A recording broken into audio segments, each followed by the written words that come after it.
Maayong hapon mga higala, magluto ko karon sa among kalabasa.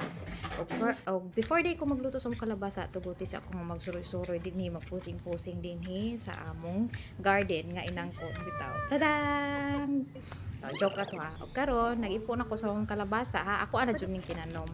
Og mo ni pilmiro ang bunga guys. Dako jud siya nga mga kuan guys, kalabasa. Dagkuon siya og kanang variety. Then human din ha, sadan, ako na naghihiwa guys. Ahong gikuhaan og mga liso-liso kay aron ahong matanom balik. Dada, ako na siyang gitilok before na ko ihatag sa mga kasilinganan. Kay ahong itanom balik ag liso. Kay pugharon siya nga kalabasa unya dagkuon sad. Nindot jud siya nga variety guys. Ug mga ulop mo, ari lang mo sabay. Unya, pag human, wala ko na siyang gitagod-tagod, gihiwa-hiwa guys ha. Wala ko kayo siya paniti kay aron na apay sustansya. Hoy, pasensya na mo kay first time ni nako. Hay, ginoo ko. Unya kana nagkuan ako diha ahos og sibuyas para igisa guys. Di mo din nilalim ng mag voice over no. Unya diha na nagkuan ako sa mong isubak guys. Aron napoy palami-lami ba. And then nahuntan ako i-voice over. Oh. Ay, ginawa ko, Lord. Tadan! Then, nagpainit ako diha og kaha, guys. Then, oil.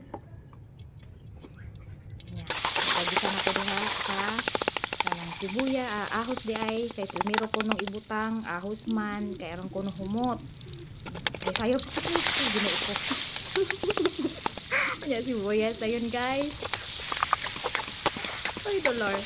Unya, ako nagibutang diha og subak, guys. Nya ako sa nang gipakuanan, ako sa nang ipaluto og maayo ng among subak.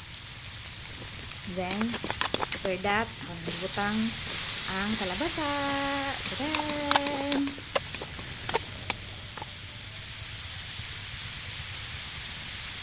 seasonings ano na siya guys, nor na kanang liquid seasoning og tuyo. Mura na akong gibutang niya guys. Nilay.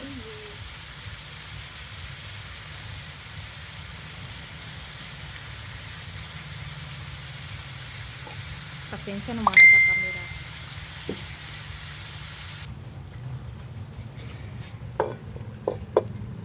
Then, gitakluban. And after, tadang! Lami kayo. Pughad kayo mong kalabasa guys. Ugana kayang kaon ni Nika.